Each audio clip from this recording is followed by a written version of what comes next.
Hello, friends, and welcome back to another episode of the Juicebox Podcast.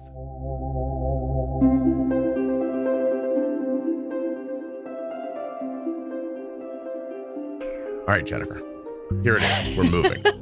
I have intentionally wound Jenny up prior to our conversation, and then I'm just going to ask her one simple question and we're going to talk. How would you like to share a type 1 diabetes getaway like no other? Join me on Juice Cruise 2026. You may be asking, what is Juice Cruise? It's a week-long cruise designed specifically for people and families living with type 1 diabetes. It's not just a vacation, it's a chance to relax, connect, and feel understood in a way that is hard to find elsewhere.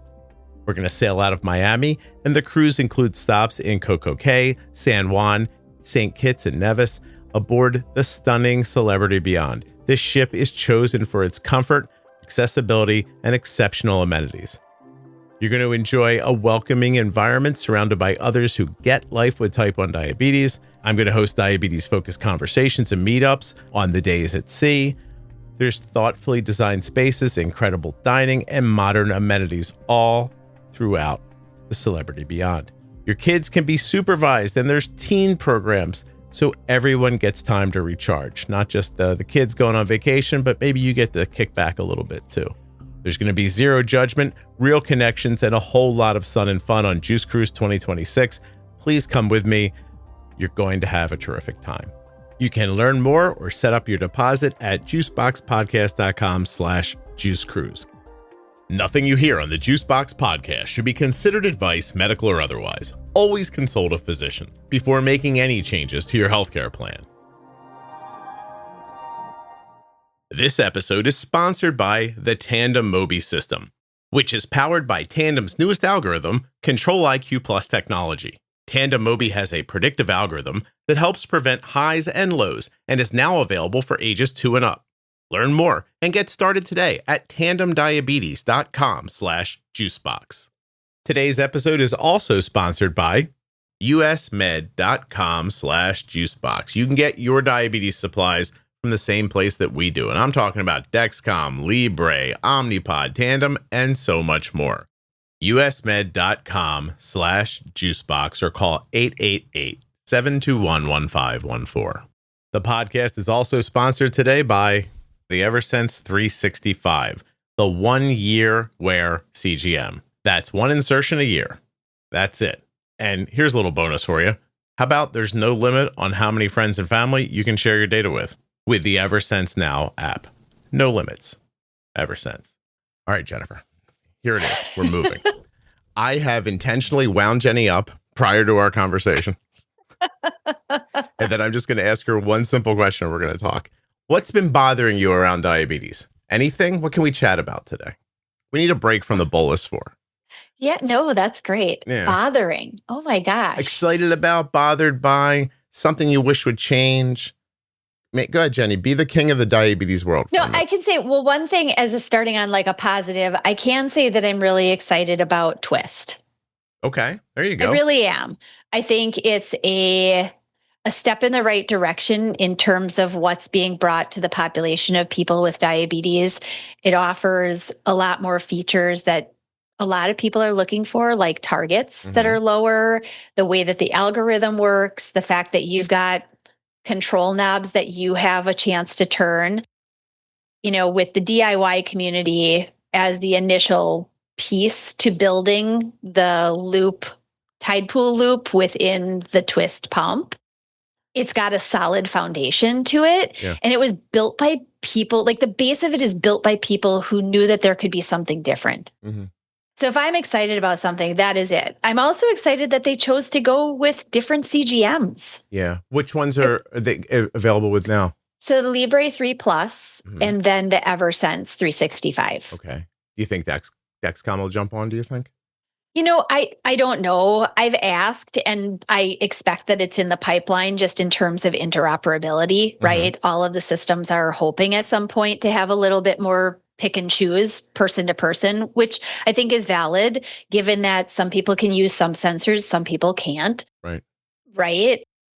I'll have an opportunity today to mention it to Dexcom, so I will. Oh, yeah. I think it's I just, in general, I really like the places that the company looks like it's moving as, where they're starting is it's a good platform as long as they continue to get coverage and pick up speed. So is the current build a basal adjustment for higher blood sugars?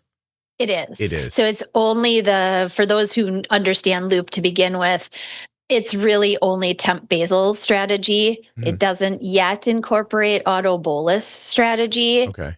But again, the targets go as low as 87. Yeah. Comparative to the other systems that are currently on the approved list. And that brings in a whole nother group of people who maybe, especially the population I heavily work with in pregnancy or preconception planning, it's like, well, the systems can kind of get me down, but they never really get me into that target that I'm looking for. So we end up having to do a little bit of like work around the edges to get that. And with this system, the target is already there. And I think it's a lovely thing. Yeah, targeting's super important. I hope this is a good example. Arden's using Trio, and she's very consistently recently been using her GLP medication. Her target during the day is 80. During the night, I move it up to 90, and that keeps her from getting low overnight, right? The last 4 days, she had a kind of a stomach issue. She did not take her GLP when she should have, and now we're 3 or 4 days past the week-long injection. And if I don't move the overnight target from 90 to 80, she'll sit at 120 overnight. Yeah. Just like that. But if I put her to 80, then it somehow pulls her below 100. I don't pretend to understand the whole thing. I just know that that's how it works. Also, I'd like to say Twist is a sponsor. I didn't know Jenny was going to say that, but twistwith2eyes.com/juicebox to learn more. Thanks, Jenny. I didn't realize that was going to happen. No, absolutely. Because I also have a really nice, in my area here, I, a couple months ago, got a chance to meet with the clinical and just sales representatives, just a really nice support group. All the information that you could possibly want and everything. The other great thing is for those, again, who know Loop, Twist also has Apple Watch compatibility. So from a bolusing standpoint and everything, like who always wants to pull their phone or their device out, right? When you got it on your wrist. Now, I also use Trio, had been a looper for a long time. I never use the watch feature because it's just me and I don't really care. It's like, I don't care what people think I'm doing. But for people who do, big deal. And for kids in school, I've heard, a lot of kids don't want to pull their phones out in class, so they won't bolus because they're embarrassed. Happens a lot. Right. Yeah. You brought up people who like DIY algorithms. And I'm going to mention this here because I really don't know where else to talk about it. I didn't realize this was going to happen, but I was just able to give juiceboxdocs.com a really big facelift, upgrade to the way it works.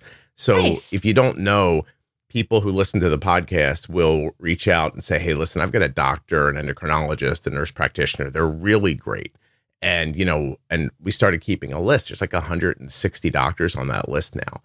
Anyway, before it used to be this just mess of like text that you had to scroll through, but now it's searchable and it's very simple to use. I'm on it right now. Like Jenny lives in Wisconsin. If I type in even just WIS, I'm already there. And it gives me back 2 returns in Wisconsin. I'll just say them for fun. Are they in my area? Let's see. It's Paola Sisto. It looks like Paola is pediatric at Children's Hospital Neenah, Neenay, NAH, Wisconsin. You know where that is? Jenny's like, I know where it is. It's up the street. I just don't know how to say it. How do you say it? What is it? N-E what? Neenah. Neenah. Sorry. All right. But anyway, like the way it's set up now, what you have is her name, what kind of a doctor she is, where she works. And then there's little badges at the top. Pediatric for her. It could be adult, could be both. Oh, And nice. also, if they're DIY algorithm friendly, it's a little badge too. That's awesome. Yeah. And then you can click address to get a map. You can click the phone number to call, or you can click a link to open up their website. And we're updating it now. So anyway, juiceboxdocs.com. Very nice. Yeah. And so if you're looking for somebody who's DIY friendly, you can literally type in DIY and your state and you'll get a list.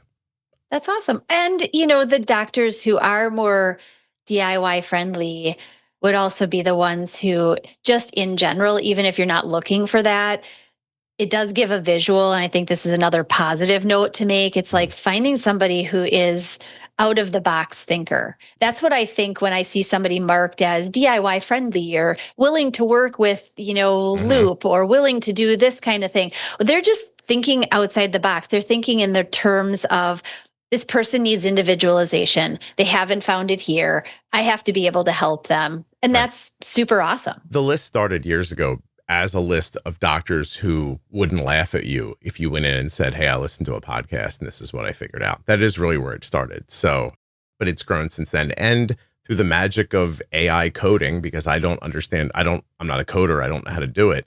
I was able to, I should thank people real quick. Monica and Isabel, who helped me on Facebook, they took all the data from that website and put it into a Google sheet, basically, so that the code could pull from it and populate and be searchable and everything. And that's awesome. And I vibe coded the search bar, and I don't know, like the world's opening up. Like, so anyway, I was able to make make it a little better. Okay, so that's something you were excited about, Twist. What's something you're angry about? Oh, the checklist. The checklist? What do you mean? There's like multiples. Like there's a whole checklist of things. Oh, I thought you meant the checklist, but you have a checklist of things you're angry about. Oh, no, there are checklists of things that would be lovely if they could be solved. Let's see, what's one of them?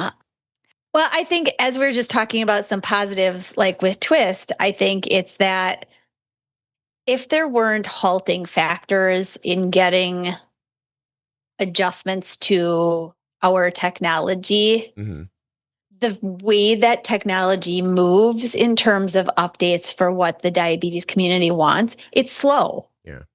It's slow. I mean, that is a common thread of commentary across the board. When is this coming? Why is it not coming out? And as a rational thinker, you can say, I understand like the things that need the red tape, right? All the stuff that has to get done in order for it to be safe to put on the market, proven safe, doesn't, give you blue dots across your face or whatever it is. But when you're the person living with diabetes and you see what's there, and then now we have, like years ago as a kid, there was no comparison.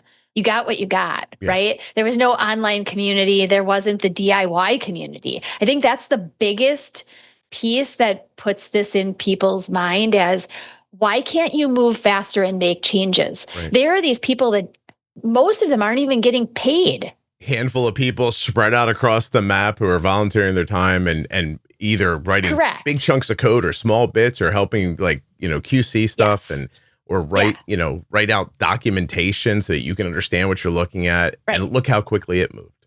Right. Yep. And it's the behind the scenes, then it's my question, like a product comes out and I think, was anybody with diabetes on this board of configuration? Like who thought this was a good idea? I just don't like, these are the things that bother me. When people come to me with questions, I'm like, I don't know. I don't know who was behind it. It was like, I don't know. I really don't. Leaf people? Who dreamed this up? I have a friend when we were younger would say, I think every company should have somebody with a slightly twisted mind in every meeting. And I said, why? He goes, have you ever read some of these greeting cards and stuff? He's like, they're very dirty, but I don't think they mean to be. And he's like, they needed me in there to go, well, I don't think we could say it that way. Right. And I think very similarly what you're saying is you need somebody with diabetes in the room to go like, have you considered this part of this? Because, when you get like well-intended, business-minded people in a room who don't know diabetes or even aren't free to speak up. Do you have any idea? I just got a recording set up with a company and they said, who do you want to have on? And I said, somebody who understands this and isn't worried about what your lawyers think. 100%. Can I get that person, please? I'd like to speak to that person. And you can, and by the way, anytime you say that on a call, now that we all got COVID and we have Zoom now, you can see people and they all make the face, I know what you mean face.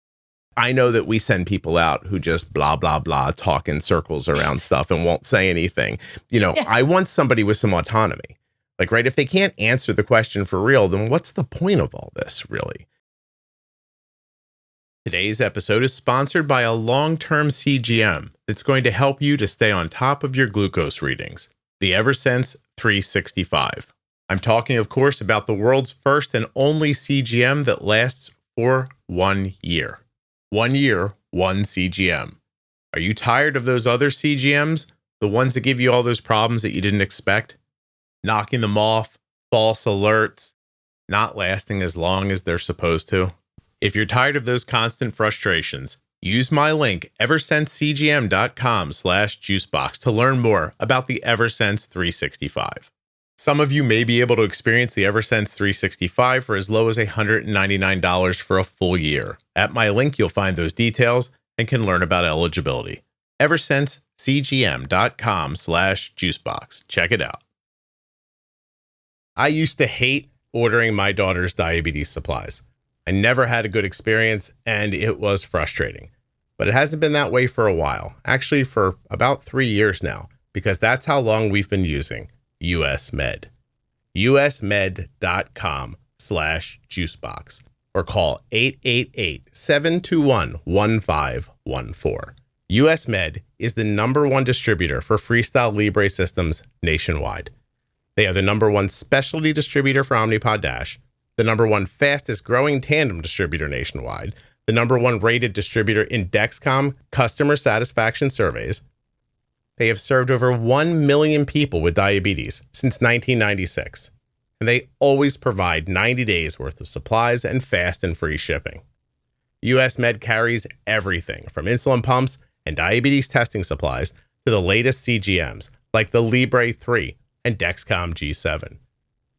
They accept Medicare nationwide and over 800 private insurers. Find out why US Med has an A+ rating with the Better Business Bureau at usmed.com/juicebox, or just call them at 888-721-1514. Get started right now, and you'll be getting your supplies the same way we do. Correct. Yeah. What was the purpose of the business meeting and bringing in the donuts that probably cost $300 right? What was the purpose? We didn't get anything done. And there's always somebody in the back who has a look on their face who has the right answer, and they're like, 100%. I ain't saying shit. And I was like, I can't tell you. I have the answer, but I can't tell you. Well, it makes me also think of, I, in the past, have gone to like market research types of, where you get to try a product, you get to play with it, you get to make the comments. Where do all those comments from people with diabetes go? I guarantee I've often felt like they just were like, thank you for your time. Here's your Starbucks gift card for joining in our services. And then they throw it in the trash, because nothing that I have ever commented on. And I feel like in the diabetes world, like, I have a brain. Right? You might be worth listening to you for a second. Yeah. Might be worth listening to. Where did my information go? I, along with countless other people, I'm not taking credit for this, obviously, but I don't know how many times I could have said to Dexcom over the years, can you please add a delta to the feedback? I want to see how far the blood sugar moved since the last reading. Just show me +3, -4. Can I just, listen, I obviously don't know, but I did just go up to an AI input and say, I want to write code that makes this sheet searchable, and I wanted to do this, this, this, and this, and then it didn't do it quite right. And I was like, no, do it more like this, do it like this, make a badge. And 2 days later, it was done, and I'm an idiot. So you can't show me delta? And so is it that you can't, is it that you tried and it broke something? Because if that happened, fine, I don't want it then. But is it because you didn't have enough people, or you didn't think it was important, or because the whole community wants that thing to show delta? 100%. Yeah, it's the reason that it's in the DIY stuff. Yeah. It's the reason I can see on my, I've risen 4 points in this amount of time, right? If it's on that, it's clearly possible, and it's not rocket science. Yeah, right. And it also helps you now, now the G7 reports, I think, seems like it reports differently than G6 did, because I now see more and maybe it's more, I don't know if I'm just saying it does it differently. If Arden jumps in the shower and I see a +12 out of nowhere, now I know I don't think it's going to stick there. Right? And I think it's going to drop again. It's not a thing to worry about. But if I just looked up and saw the number, I'd be like, ooh, I don't know what that, I think that number looks high to me. But, and I'm speaking because I use Sugar Pixel. I have a Sugar Pixel in my house. Right. So like I look over and I see suddenly the Sugar Pixel looks out of whack. I go, that doesn't make sense. And now, but I know it doesn't make sense because of the delta, not because if it was just the number, I would just think it was the number. Right. So anyway, that's an example of what Jenny's talking about. Like that can't be hard to do. And if it is, then I fundamentally don't understand, and that's fine. But like, it just feels like it can't be. Like, so. And I have probably interviewed somebody from Dexcom dozens of times in my life. And I have tried in earnest to mention it every single time. Please, can you add Delta? People are asking for Delta. Could you add Delta? And they go, oh, yeah, it's on the list. It's on the list. The list. What list? Yeah. See, I've got a checklist. Like, why do these really? You've got a list. It's on the list. Help me out. Do you have 700 other things on the list that are, the thing who are you above serving? That better be world peace. You know? Correct. Anyway. And by the way, Dexcom is a longtime sponsor. I love Dexcom. Dexcom.com/juicebox to learn more. They are. And I've also been a Dexcom customer for a very long time, by all means. But I think we all have complaints, despite loving the fact that there are products and there are options to choose these days, comparative to years ago where there were not options. It's lovely. But with the technology we have today, and what year again did we put somebody on the moon, Scott? I think it was in the 60s, wasn't it? See, my point being, if we've done that, which is rocket science to my baseline understanding, why this should be doable. With the technology we have today, is it not just quick fix doable? Why can one pump company, it seems like they can more aggressively update their algorithm than another one? Like, is that backrooms problems? Is that, is one company better at talking to the FDA than the other one? Do they have different coders? Are they like, I don't know what it is, but like, it's obvious from our perspective that, you know, some people look like they're running forward and some people look like they're not. And it gets frustrating when you're not. Yeah. So this episode is sponsored by Tandem Diabetes Care. And today I'm going to tell you about Tandem's newest pump and algorithm. The Tandem Mobi system with Control-IQ Plus technology features auto bolus, which can cover missed meal boluses and help prevent hyperglycemia. It has a dedicated sleep activity setting and is controlled from your personal iPhone. Tandem will help you to check your benefits today through my link, tandemdiabetes.com/juicebox. This is going to help you to get started with Tandem's smallest pump yet, that's powered by its best algorithm ever. Control-IQ Plus technology helps to keep blood sugars in range by predicting glucose levels 30 minutes ahead, and it adjusts insulin accordingly. You can wear the Tandem Mobi in a number of ways. Wear it on body with a patch-like adhesive sleeve that is sold separately, clip it discreetly to your clothing, or slip it into your pocket. Head now to my link, tandemdiabetes.com/juicebox to check out your benefits and get started today. Well, that brings up Go ahead. Another one. It just jogged my memory. Yeah. Oh no. I can talk for a long time. No, this one is along the same lines. It's essentially, and this came mostly a couple of years ago when Omnipod 5 came out. I call out the fact that when you get a new phone or your controller dies, you have no backup to your algorithm. Yeah, why isn't that backed up somewhere? Yeah. What? Yeah. What the? You're just going to make me start over again? Are you kidding me? And I understand that there are tricks and things. Why should we live this 24/7. Why should we have to apply darn tricks to get it to update and get to where we had been once we finally finagled the system to get our blood sugars where we wanted them to be? Now somebody ran over my phone. Right. Great. So now I have to refinagle the system and figure it out again to get it. That is a completely fair, and I'll tell you what too. Again, Omnipod's my longest sponsor. I know. I just did social media for them last week. I just went to Massachusetts and made social media for them. You'll see it eventually. I think it's a fantastic product. But what a great example. You gave us a pump that like makes adjustments to insulin, and then if I drop my phone in the toilet, they're all gone. Right. Have you heard of the internet? Do you know what the cloud is? Can it not be backed up? Right. And that's the thing. It's the thing that I think most people just live with it. I'm sure most people don't even know. right? Correct. Like maybe their phone will never break and it'll never be a problem. And if it is, it's probably not that big of a deal to take care of, but it also can't be that big of a deal to handle. Just back the settings up. Is that not like, And I will fairly say that it's the same thing with Medtronic. Okay. So, right. I mean, because they're both in a way similar adaptive algorithms, right? So in terms of I have to get a new pump, well, great. Now all of that adapting has to start over. It does. I can easily argue the other side of this. There's probably a cost involved. They're now taking responsibility for accurately backing up your settings. It's probably a HIPAA thing, right? You probably have to, because you can't just, I know, but can I legally take your settings and put them with your name on a computer? Then what if that gets hacked? And now there's an ID number, right? Yeah, right. You could do Honestly, that, right? Yeah. Like, come on. Again, I was just trying to argue the other side. I know you're trying to be very kind and very fair, but that's why I said it's not just, it's in general, the way that these adaptive algorithms to the two systems that we do have, it's the way that they're designed to work. So redesign it.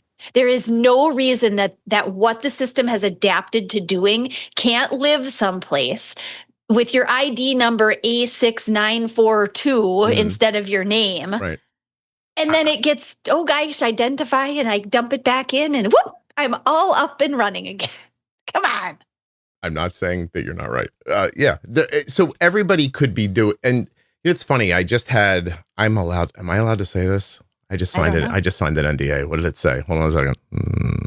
I can say this. Okay. I'm going to be involved in like an advisory council thing for Dexcom. Actually, Nice. I'm doing it later today. I'm going to spend 3 hours on a call today. And I know 3 hours is a lot They of want time. some advisory. I can give them some advisory. Well, they're paying people their time. Hey, feel free to send over your thoughts. I'll funnel them right in. Don't you worry. I'm not doing it for the money. It's a fair coverage. It's not all the money in the world. It's a lot of time, but it'll be a nice little check when it's over. It's not going to change my life. I'm not off to the Maldives after this. No. But I thought it was a good opportunity for me to funnel what people that I hear talking about back to them, not just because if I funnel back what I see is Dexcom G7 lasts 10 days plus hours for us. It's accurate. I feel very safe on it. It jives well with her body chemistry, but I also know plenty of people who have, reasons issues. So what I said to them was, I'll do this if when you ask me, because they asked me to kind of like send in my thoughts ahead of time on the device, I said, but when I do it, you have to let me send everybody else's thoughts too. And they were like, okay. So I actually have a post up now that's collecting people's complaints, basically. It's like up to like 250 comments. And so I told them. The other people have checklists too. Yeah. Those people. One lady had looked like a letter she had written before. She's like, just take this. And I was like, okay. But to their credit, they wanted that, right? They were like, yeah, send it. We'd love to see that. And I was like, okay, great. Now, hopefully, like you said, they'll do something with it and not just go, oh, that's crazy, and then throw it away. Right. But as part of the thing that I filled out in the beginning, when they asked me about what I think about the Dexcom product, I said, it's a kind of an unfair thing to ask me what I think about CGM, because I've talked to thousands of people who've lived with diabetes and insulin before CGM. And I know that if you put me in power, I'd slap one of those things on everybody who uses insulin, right? Any of its shortcomings, I don't care about. I hope you fix them, and you should. And I think maybe you should be going a little faster with some of it. But but having said that, way better than not having it. And 100%. Yes. And that's how I feel about it. And I said, but I have the perspective of having spoken to a 70-year-old guy who boiled his urine at some point in his life. Yeah. So I know the value of it. A person who was diagnosed last week who got told the thing lasts 10 days and they can't get it to go past 7 days. And then you tell them, oh, don't worry, now it's going to go 15 days. I go, oh, what's the difference if it says 10 or 15? If I can only get to 7, is that going to get fixed? Is that a limitation between the device and my body? Like, I need to understand a little better. Right. Yeah, I've been very clear and honest. And I think that's a fair point that you just made too, right? The device, more to the side of the device companies, they are trying their best to serve the greater population, right? They really are. Yeah. And there's huge value in that. Because again, years ago, we had virtually nothing, right?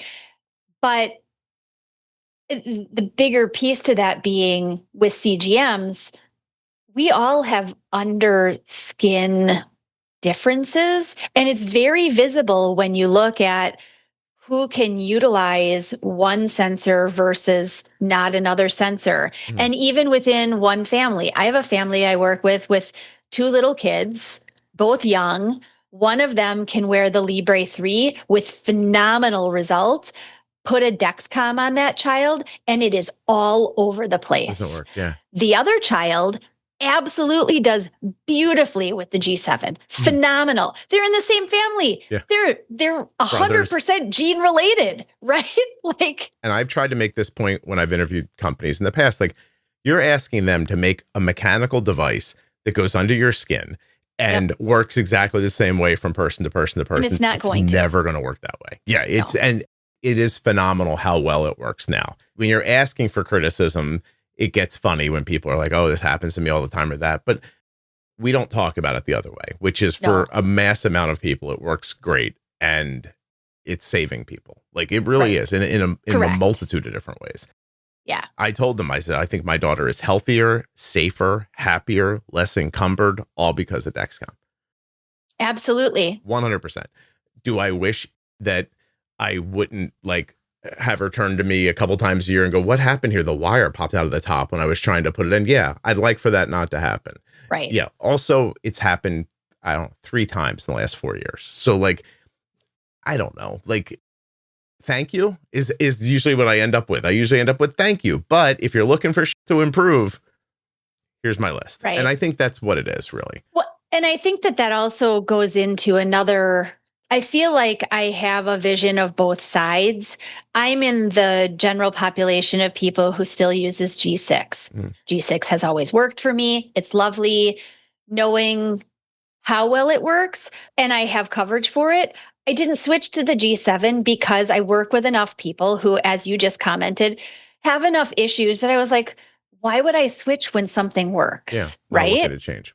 So now we know that it's not going to be available anymore. So I'm like hoarding, like stockpiling as much as I possibly can, as I'm sure many people are if they possibly can. But I also see it from the other side. You know, our question in the diabetes population is, why can't you just keep making both? Right? Why can't you just keep making the G6 and the G7? 100%. That was my initial thought. Like, what are you doing? You're getting rid of something that works for so many people. But on the opposite of that, there's only so much energy in a company that can go into continuing to build better. Yeah. Right. And so when you have a product that's been out for a long time, yes, it's well liked. It works really nicely. What I think they should do is marry what was working and what isn't working into improving next, and then getting rid of a product so that they can focus on building into the next generations, right? So I see it too from a company standpoint of energy going forward. We're trying to fix problems, but you people still want G6, right? Yeah. And so there's a lot there. Maybe what we don't know is that G9 is going to be amazing. Like, do you know what I mean? Like, and that it's iterative. I can't give 15% of my workforce over to G6. I need them working on G8. 7 works well. Everybody get on 7. That's the different form factor. We're going to work on 8. I got a small handful of people working on 9.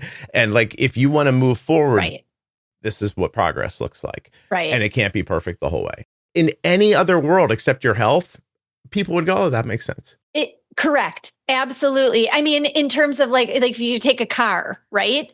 Like you're not going to continue building the 1975 something when today we have these wonderful souped up other things, hybrid blah, blah, blahs, where you're going to put energy into it. But when it comes to, as you just said, health, there's a very big difference because it hits you in a place that affects a lot more than just whether or not you drive in an old car to the grocery store or a brand new one. Right? Yeah. There's a very different feeling. And I mean, I'm 100% in both piles.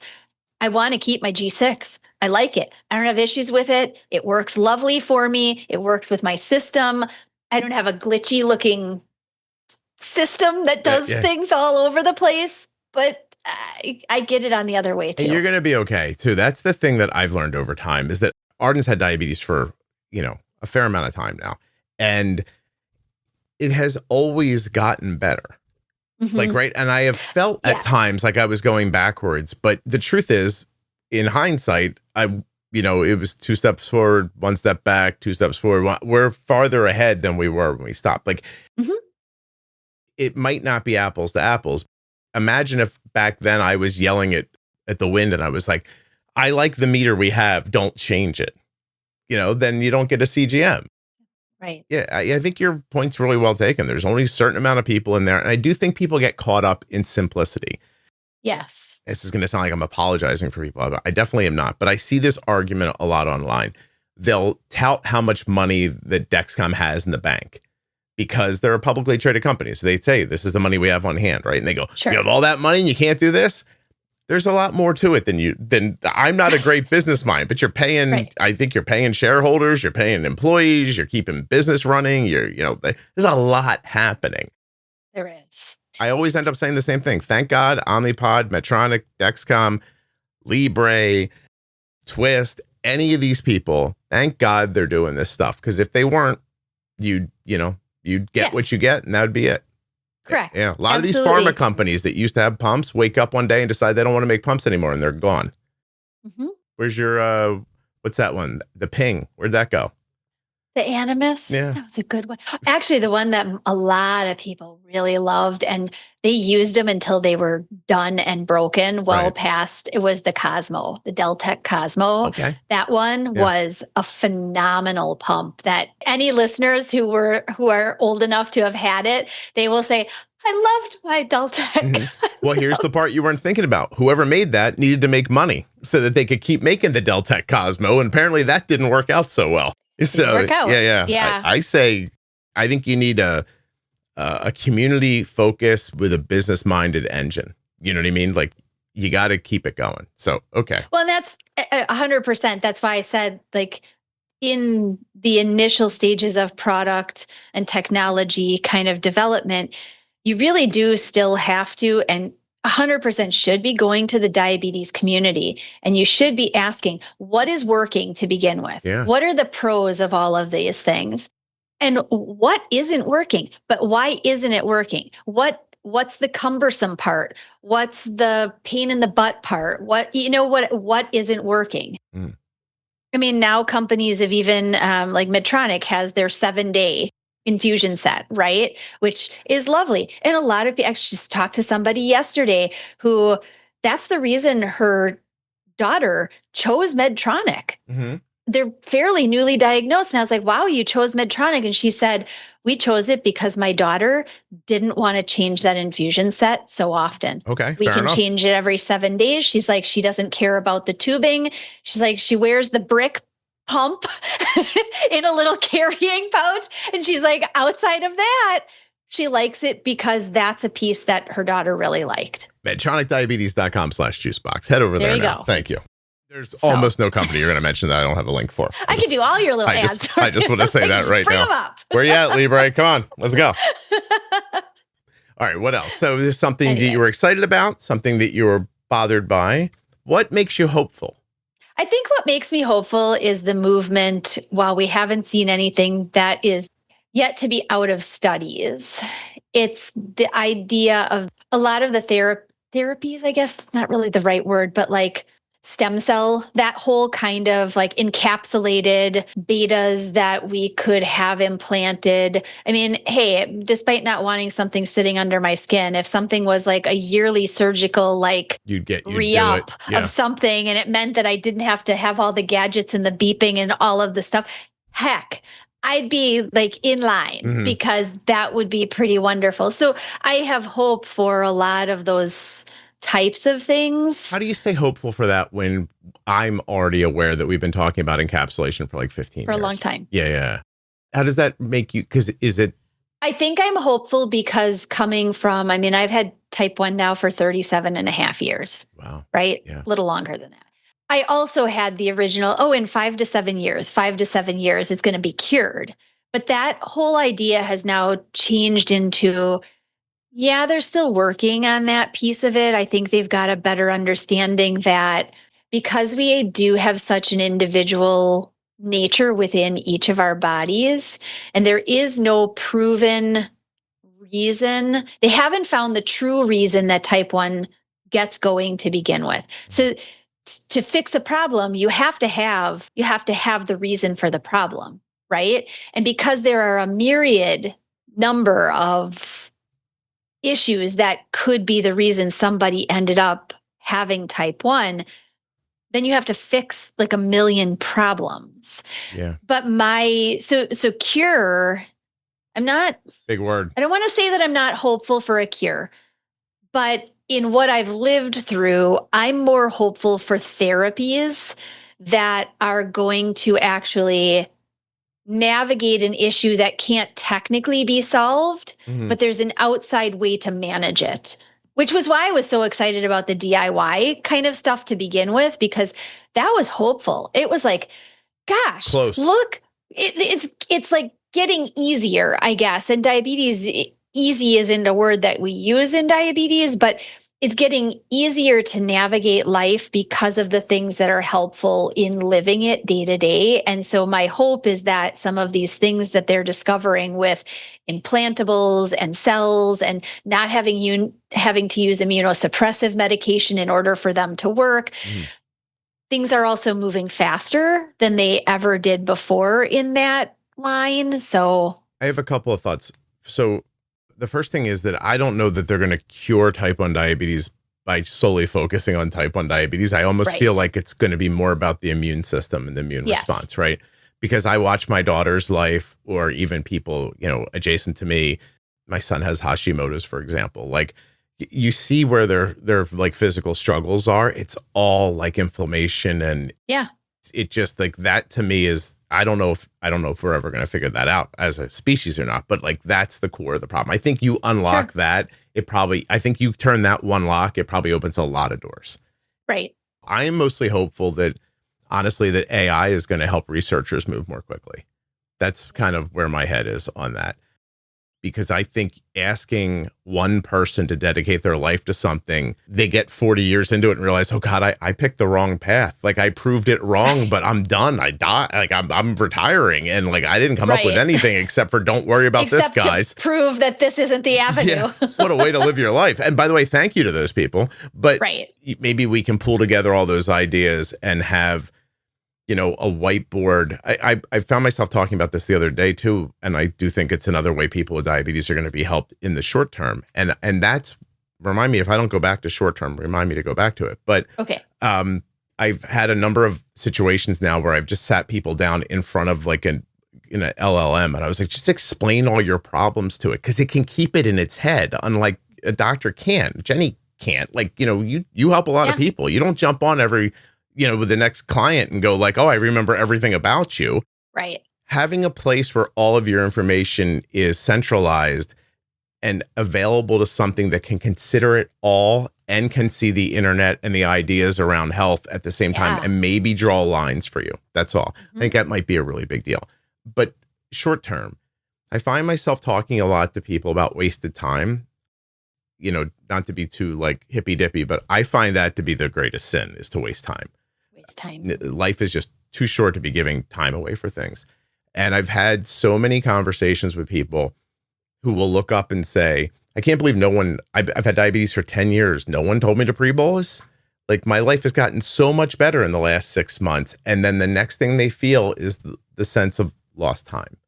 And so when you're promising something to people that might not be for 10, 20 years, that is very debilitating. To give them something, anything today and tomorrow and 6 months from now and another year from now, I think it fills people's souls. Like, like, you should be out there as a company saying, we love our algorithm, but we think it can be better. You should know we're working on that right now. Right. Like, I don't have a timeline for you, but it is our goal to make this thing be even more valuable for you. Right.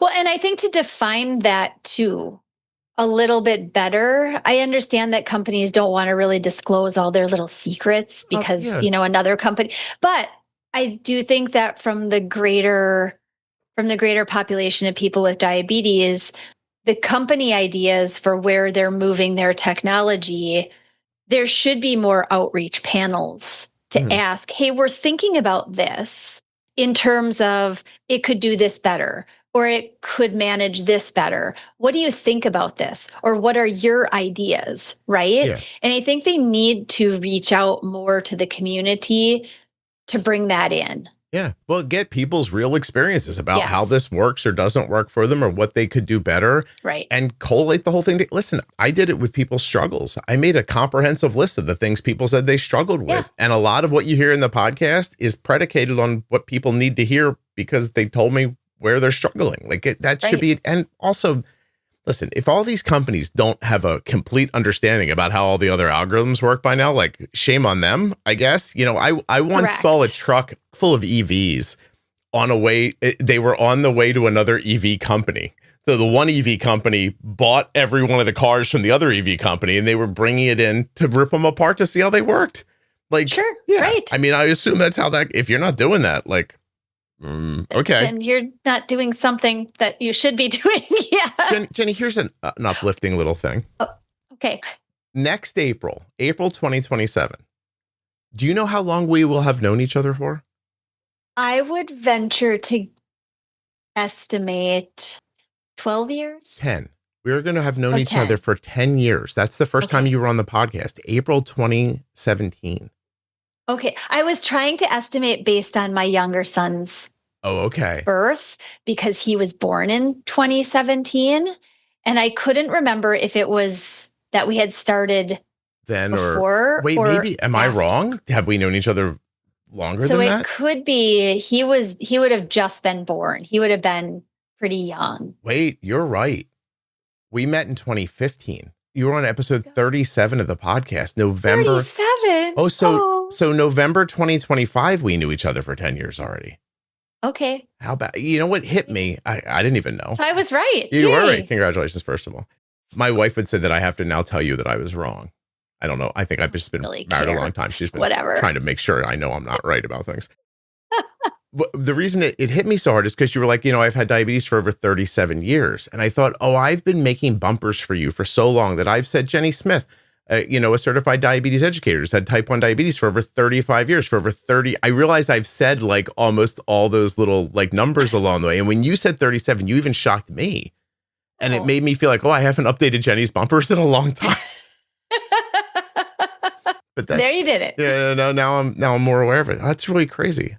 No, that's awesome. I know. I was actually thinking the other day, usually now during the school year, like the boys are always at school when we do our, discussions here, but sometimes they're at home and when they were home like 2 Fridays ago, I don't think that we were recording at that point. You needed to like take a day off for something. I needed to do something. Yeah. So anyway, it's just kind of funny. I was like, I look forward to all of these. And I was thinking the same thing. I was like, we've been talking together for a really long time. Yeah, no, I do you feel like, so I can obviously, I mean, I think it's fairly obvious for people listening, but like, I feel like our conversations have helped me a lot over the years, like just get a greater understanding. Have I brought any of that to you, or do you mostly walk away going, oh, this freaking idiot? Like, how does it? Oh my God, no. I guess what I'm saying is it's fairly obvious that you have a lot of education and experience that I would draw from. But I'm wondering, like, is there anything I've given you in return? I think it's valuable, 100%. But how? Yes, I don't understand how. Absolutely. I think the value is in talking through something. Like, I'm very used to talking to other clinicians who think very similar to me. Mm-hmm. But it's different than talking to somebody who gets it on a similar enough level, but has, and I say this in a nice way, like a school kid way of describing it. I want to say it in a nice way. You're like a child. No, but, and that's why I said it's not negative. It's actually, it's actually a positive. It's a plus to you because the descriptive way that you can explain something that I've said in maybe more of a clinical way. It also absolutely helps me talk through some things in a different manner with people. It's still the concept that I understood, but I have more of like a, again, we educate under like 6th grade level, or that's kind of how we go through things until we get a base for how people understand and grab and learn. But it's that has definitely helped. And then just like being part of I say the whole community, right? Because you're really the one that started a really large group of people to come together for the most part, a really friendly way of discussing and helping people. And I think there is a gigantic value. There's not a salesy component to the connections. And so, absolutely. Being connected to your community is fantastic. And being able to do all of these, as I've told you many times before, if there's anything that I get out of it, it's the fact that the knowledge that I have, I just want more people to be able to have it too, and to understand and be able to even take a snippet of something and get it. And I mean, I don't even know how many people you have. What is it, like 80,000 people now who the Facebook group has 80,000 in it. There you go. The podcast itself does about 140 to 150,000 unique devices every 30 days. Right. Which is crazy. I am one person. Yeah. I can't possibly work with all of those people. Right. And I'm so happy for the people that have actually reached out and have said, hey, I'd like to talk more with you. I need more help. I like how you talk about things, et cetera. Thank you so much. But I can't do that for 150,000 people. Okay, I don't have that kind of time. I need to split myself many different ways in order to be able to do that. So it's brought a way to be able to provide and distribute that.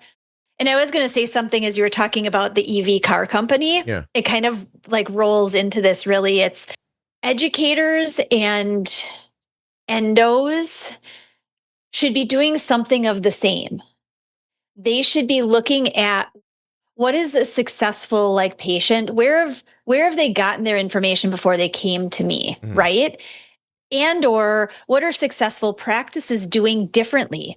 This practice, I've heard that they do a lot of people with type 1 diabetes, and gosh, their management looks awesome. What are they doing? Yeah. Like they should be collaborating more, much like pulling apart the car and being like, well, how does it really function? Right. Gosh, it's better. We can do this too. Like, make it better for the people that you're trying to help. And in doing that, you have to honestly be able to admit, I'm not doing everything right. Yeah. You have to kind of step down and say, well, gosh, there might be a better way for this person. And maybe this source of education is better.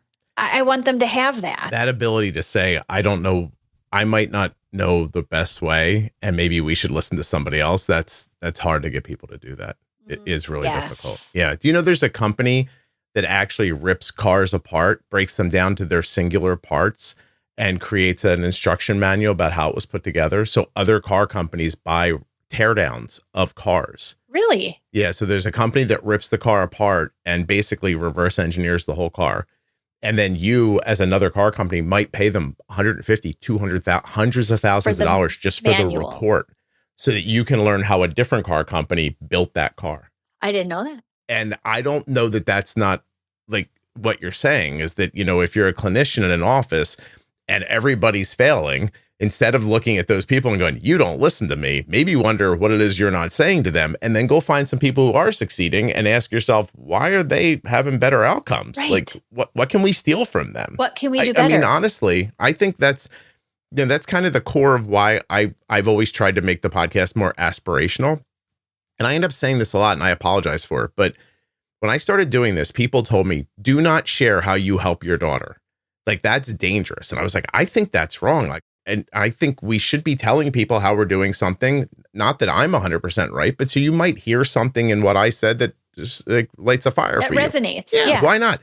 And then at the same time, once I said that, people would then come back around and argue again. They go, well, you're making people who aren't succeeding feel badly. And I was like, well, that is not my intention. Right. I hope what it really makes them feel like is that if this idiot's doing it, maybe I could figure it out. Like, that really is my goal. Like, I have no training in this. I don't know what the hell I'm doing. And so I figured some stuff. Not true. Oh, now I do. But I figured some stuff out. And I was like, here, I noticed this. When I said the first time, I realized that my daughter's blood sugar was staying under 200, and that's where her high alarm was. So I moved her high alarm to 180, and then all of a sudden I was keeping her blood sugar under 180. Right. That was a revelation to me. Right? Like, I'm sure that to the people at Dexcom, they were probably like, yeah, dummy. No kidding. All right, right. But to me, it was a revelation. And then I was like, well, let me make it 150. What happens when I make it 130? I was like, oh, you get what you expect. Like, just for some reason, the decisions I'm making are being made with good settings, good core ideas. And if my goal is under 150, I seem to get under 150. If my goal becomes under 130, I seem to be getting that. Like, and I said, I hope that looks aspirational to people. I hope they think like maybe I could do that too. Because if you're busy running around telling them all the time how hard this is, and I understand it sucks and it's never going to get better, then it ain't never going to get better. Like, you at least try. Will everybody get it? No, but isn't it better than none of them getting it? Like, is sort of how I've always felt about it. Can we finish with something? I have an idea. Of course. Okay. Yeah, of course. I texted Jenny something the other day. I was baffled. Oh. I'm risking a little bit here because these people might hear this, but I hope not. Let me find my my text with you because I want to say exactly what I said to you. I said, please tell me if I'm out of my mind. I think I just spoke to an endo. And I feel like I know way more about managing type 1 diabetes than this doctor does. Is that really possible? Or am I a narcissist? That's what I said to Jenny. But I mean, I had a conversation with somebody who I was like, you do not even have a baseline understanding of some of these things. And that was a doctor. That's my frustration in working with people, as well as, having listened to enough episodes of your podcast to also hear that I'm not crazy in feeling kind of the same when I interact with people. It's over and over too much that people aren't getting the baseline right information from the start, right? I mean, several years ago, one that still makes me really angry is a family came to me and had been fairly newly diagnosed. And she asked me, she said, am I crazy? I asked for something the doctor told me that I should never, ever need at this point. And I was like, well, what did you ask for? Like thinking, I don't even know what it could be, right? Yeah. Could it be? She asked her doctor for her like very early teen daughter for glucagon. And the doctor told her, this is a pediatric endo, told this family, you don't need glucagon. Okay. Told them this. So it goes right, like your text that day made me think right back to this factor. I was like, in what world does this person first function as a doctor and two, function as an endocrine doctor for pediatric clients, telling a family that they do not need you don't need that glucagon? Yeah, hear that noise in the background? That's the people at Xeris Pharmaceutical banging their heads against the desk. It is. What I don't understand, quite honestly, I would love if for every single insulin order that is written, I would love for a pop-up message to come, no matter who prescribes the insulin, if it's the emergency department, if it's an endo, if it's a PC, I don't care if it's your podiatrist. Yeah. If you're prescribing insulin, a pop-up message comes in through that system that says, does the person have glucagon? Yeah. If not, prescribe it. Add it, yeah. And then it's on the person. If they don't pick it up and bring it home, then nobody should have insulin in their house and not have access to glucagon. It just and if you throw 1,000 of them away between now and the end of your life, correct. Good for you. I have thrown many red kits away. Yes, yeah. And now several Gevo kits. And absolutely, and good for you. That's great news, but that doesn't mean it shouldn't be there. I mean, that is really like saying I don't need a seatbelt. I don't have an accident every day. The really, correct. Pretty basic stuff. So, but a doctor told them that. You're not a narcissist. I hope the people who don't like me and only hate listening appreciate that I question narcissism so that you could yell out loud in your car. You are a narcissist. Good. I gave that to you. You're welcome. Have a good day. But seriously, like how could a pediatric endo tell you don't need glucagon? And how, when I'm explaining like simple ideas about bolusing, could an endocrinologist go, well, I don't think that's very important. And I'm like, you don't think timing the insulin's very important? Right. okay, what is it else you don't understand? And then, Correct. and then as I was kind of laying out things that I thought were important, every time I said something, they would it felt like they didn't understand the bigger part of what was being said. They only understood like the very basic idea of it. And it made me feel like their knowledge came out of a pamphlet. That is literally how it felt to me. Their knowledge comes out of a fellowship, which is a good, in order to do a specialty like endocrinology, you have to have a fellowship. Mhm. Any specialty does. But their fellowship includes not just diabetes and not just type 1 diabetes, right? Endocrinology is all of the endocrine things that could be going on. And I like the example when I worked in the big hospital I did in DC, the head of our department, who was a phenomenal endocrinologist, he was adamant about not doing diabetes. I am not a diabetes endocrine. I am thyroid. And he was people came from all over to see this man because he knew what he was doing, but he was not diabetes. And he knew that. And that is an intelligent doctor to be able to say, this is my route. This is what I'm really good at. And this is what I'm going to focus on. But I can't do this for you. I also don't understand how you can be around it for that long and not make a leap into understanding it more deeply.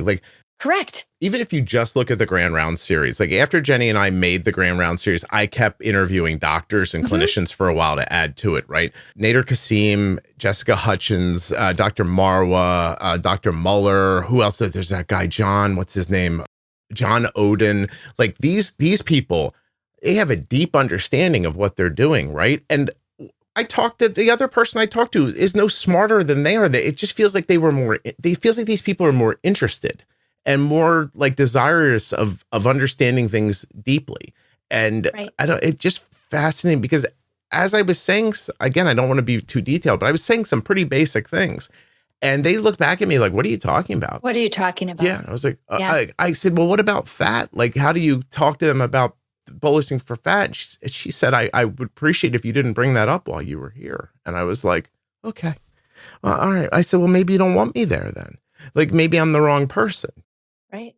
Well, and the right person then is going to be exactly what she or he is. You're just going to get more of that, which is surface level and not even surface level. Count your carbs. Just count your carbs. Get them in there. Also, can you speak more to the psychosocial problems? I was like, yeah, but they're all fixed by understanding how to take care of their diabetes. So it was like these people, here you are telling me these people have a significant amount of psychosocial issues. And I'm telling you that after 12 years of making this podcast, most of those problems come from basic misunderstandings about how to use their diabetes and the cascading effect that comes from that. Yes. And then they go, what? I'm like, okay, I don't know what to do. So I give up. It's a lot of frustration, quite honestly, because you feel, it's beating your head against the wall, right? That's that old, but it is you're not getting anywhere. You're not going to break through because either they're so closed in accepting based on what their credentials are versus yours, or they really, truly they don't even know where to start with what you're saying. And so why could it be possible to be correct? I'll tell you, if you're a doctor listening to this and you think I'm out of my mind or you think Jenny's out of her mind, you go listen to episode 506. It's with an MD. Her name's Kathleen Moltz. She's an endocrinologist who came on the podcast, spoke. I think it might be it's like a 2-hour podcast. She came on to tell me that she heard the podcast, was put off by it, kept listening to it, realized she was not helping her patients the way she should be, remodeled what she was doing after the stuff you and I were talking about in some of the stuff, then went to her staff and tried to tell the staff, I need you to go listen to this pro tip series. And the staff balked and came back and said, they're doctor bashing. And she said, no, they're not. We're just not doing everything we could be doing. And they're pointing it out. And that, there you go. I've never really been more impressed with a person than her coming on to not only to admit that, you know what I mean? And I don't know everything. I'm not saying I do. And my knowledge does not equal your MD. I'm not certainly saying it isn't, but you guys are missing, a lot of you are missing something. A lot of you are doing great, but a lot of you are missing something. And I think it points out too, how many of those doctors that you talk to, do any of them actually have type 1 so that they do actually have a lived experience that does make it better? Or do none of them, and they just took it on themselves to say, I'm an endocrinologist. I better know what I'm talking about, because you know what? There is more and more incidence of diabetes and more incidence of type 1 diabetes, and better diagnosis and faster, sooner diagnosis. I need to keep up. Those are the doctors that you want to seek. Mm-hmm. Also, you just brought that up. I forgot to tell you, on the Juicebox Doc page, if the provider has type 1, there's a badge on their name that says provider has type 1. That's awesome. So, yeah, I agree. Okay, well, we obviously could do this all day, so we should stop. Thank you. Yep, thank you.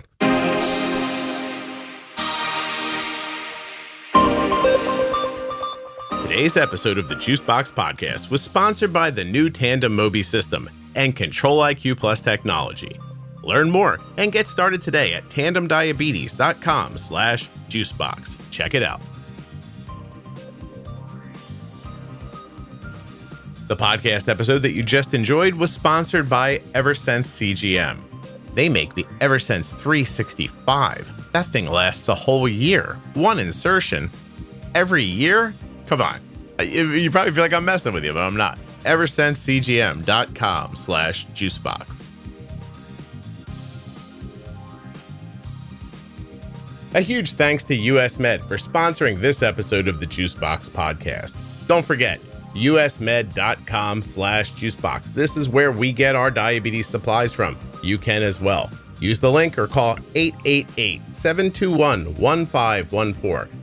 Use the link or call the number, get your free benefits check so that you can start getting your diabetes supplies the way we do from US Med. Thank you so much for listening. I'll be back very soon with another episode of the Juicebox Podcast. If you're not already subscribed or following the podcast in your favorite audio app like Spotify or Apple Podcasts, please do that now. Seriously, just to hit follow or subscribe will really help the show. If you go a little further in Apple Podcasts and set it up so that it downloads all new episodes, I'll be your best friend. And if you leave a 5-star review, I'll probably send you a Christmas card. Would you like a Christmas card? If you're looking for community around type 1 diabetes, check out the Juicebox Podcast private Facebook group, Juicebox Podcast, type 1 diabetes. But everybody is welcome. Type 1, type 2, gestational, loved ones, it doesn't matter to me. If you're impacted by diabetes and you're looking for support, comfort, or community, check out Juicebox Podcast, Type 1 Diabetes on Facebook. My Diabetes Pro Tip series is about cutting through the clutter of diabetes management to give you the straightforward, practical insights that truly make a difference. This series is all about mastering the fundamentals, whether it's the basics of insulin, dosing adjustments, or everyday management strategies that will empower you to take control. I'm joined by Jenny Smith, who is a diabetes educator with over 35 years of personal experience, and we break down complex concepts into simple, actionable tips. The Diabetes Pro Tip series runs between episode 1000 and 1025 in your podcast player, where you can listen to it at juiceboxpodcast.com by going up into the menu. If you have a podcast and you need a fantastic editor, you want Rob from Wrong Way Recording. Listen, truth be told, I'm like 20% smarter when Rob edits me. He takes out all the gaps of time and when I go, and stuff like that.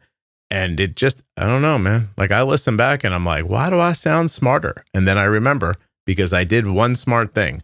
I hired Rob at wrongwayrecording.com.